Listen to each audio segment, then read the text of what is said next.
तीसरा अध्याय। सेनापतियों सहित महिषासुर का वध। ध्यान। जगदम्बा के श्रीअंगों की कांति उदय काल के सहस्त्रों सूर्य के समान है। वे लाल रंग की साड़ी, रेशमी साड़ी पहने हुए, उनके गले में मुंडमाला शोभा पा रही है। दोनों स्तनों पर रक्त चंदन का लेप लगाया है। वे अपने कर कमलों में जप मालिका, विद्या और अभय तथा वर नामक मुद्राएं धारण किए हुए हैं। 3 नेत्रों से सुशोभित मुखार बिंद की बड़ी शोभा हो रही है। उनके मस्तक पर चंद्रमा के साथ ही रतनमय मुकुट बंधा है तथा वे कमल के आसन पर विराजमान है। ऐसी देवी को मैं भक्ति पूर्वक प्रणाम करती हूँ। ऋषि कहते हैं, दैत्यों की सेना को इस प्रकार तहस नहस होते हुए देख महादैत्य सेनापति चिक्षुर क्रोध में भरकर अंबिका देवी से युद्ध करने के लिए आगे बढ़ा। वह असुर रणभूमि में देवी के ऊपर इस प्रकार बाणों की वर्षा करने लगा जैसे बादल मेरुगिरी के शिखर पर पानी की धार बरसा रहा हो। तब देवी ने अपने बाणों से उसके बाण समूह को अनायास ही काटकर उसके घोड़ों और सारथियों को भी मार डाला। साथ ही उसके धनुष तथा अत्यंत ऊंची ध्वजा को भी तत्काल काट गिराया। धनुष कट जाने पर उसके अंगों को अपने बाणों से बींध डाला। धनुष, रथ, घोड़े और सारथी के नष्ट हो जाने पर वह असुर ढाल और तलवार लेकर देवी की ओर दौड़ा। उसने तीखी धार वाली तलवार से सिंह के मस्तक पर चोट करके देवी की भी बाईं भुजा में बड़े वेग से प्रहार किया। राजन, देवी की वहां पर पहुंचते ही वह तलवार टूट गई। फिर तो क्रोध से लाल आंखें करके उस राक्षस ने शूल हाथ में लिया और उसे उस महादैत्य ने भगवती भद्रकाली के ऊपर चलाया। वह शूल आकाश से गिरते हुए सूर्यमंडल की भांति अपने तेज से प्रज्वलित हो उठा। उस शूल को अपनी ओर आते देख देवी ने भी शूल का प्रहार किया। उससे राक्षस के शूल के सैकड़ों टुकड़े हो गए। साथ ही महादैत्य चिक्षुर की भी धज्जियां उड़ गई। वह प्राणों से हाथ धो बैठा। महिषासुर के सेनापति उस महापराक्रमी चिक्षुर के मारे जाने पर देवताओं को पीड़ा देने वाला चामर हाथी पर चढ़कर आया। उसने भी देवी के ऊपर शक्ति का प्रहार किया, किंतु जगदम्बा ने उसे अपने हुंकार से ही आहत एवं निष्प्रभ करके तत्काल पृथ्वी पर गिरा दिया। शक्ति टूटकर गिरी हुई देख चामर को बड़ा क्रोध हुआ। अब उसने शूल चलाया, किंतु देवी ने उसे भी अपने बाणों पर द्वारा काट डाला।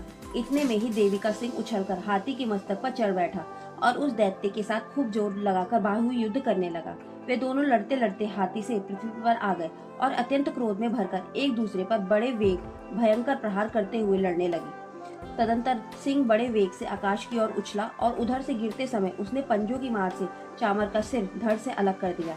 इसी प्रकार उदग्र भी शिला और वृक्ष आदि की मार खाकर रणभूमि में देवी के हाथ से मारा गया तथा कराल भी दांतों, मुक्कों और थप्पड़ों की चोट से धराशायी हो गया।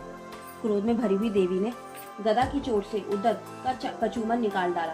भिंदीपाल से वाशकाल को तथा वाणों से ताम्र और अंधक को मौत के घाट उतार दिया। 3 नेत्रों वाली परमेश्वरी ने त्रिशूल से उग्रास से उग्रवीर्य तथा महाहनु नामक दैत्य को मार डाला। तलवार की चोट से विडाल के मस्तक को धड़ से काट गिराया।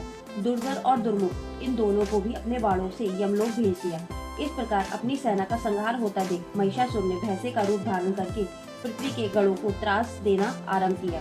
किन्हीं को थूथनों से मारकर, किन्हीं के ऊपर खुरों का प्रहार करके, किन्हीं किन्हीं को पूंछ से चोट पहुंचाकर, कुछ को सींगों से विदृढ़ करके, कुछ गढ़ों को वेग से, किन्हीं को सिंहनाद से, कुछ को चक्कर देकर और कितनों को निश्वास वायु के झोंके से धराशायी कर दिया। इस प्रकार गढ़ों की सेना को गिराकर वह असुर महादेवी के सिंह को मारने के लिए झपटा। इससे जगदम्बा को बड़ा क्रोध हुआ।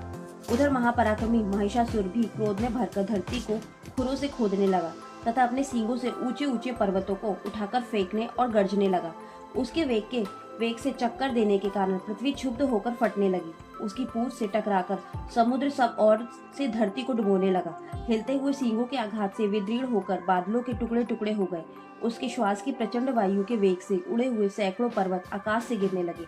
इस प्रकार क्रोध में भरे हुए उस महादैत्य को अपनी ओर आते देख चंडिका ने उसका वध करने के लिए महान क्रोध किया। उन्होंने पाश फेंककर उस महान असुर को बांध लिया।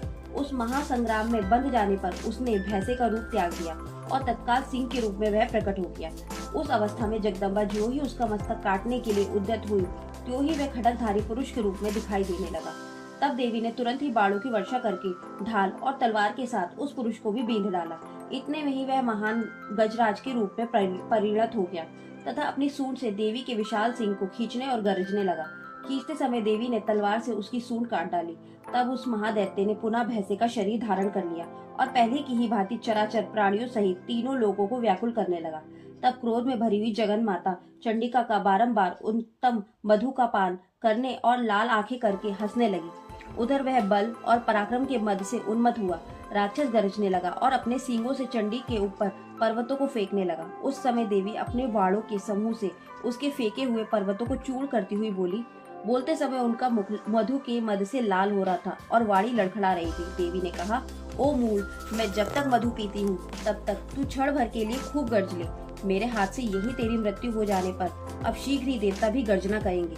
ऋषि कहते हैं, यो कहकर देवी उछली और उस महादैत्य के ऊपर चढ़ गई। फिर अपने पैर से उसे दबाकर उन्होंने शूल से उसके कंठ में आघात किया। उनके पैर से दबा होने पर महिषासुर अपने मुख से अभी आधे शरीर से ही बाहर निकलने पाया था कि देवी ने अपने प्रभाव से उसे रोक दिया। आधा निकला होने पर भी वह महादैत्य देवी से युद्ध करने लगा।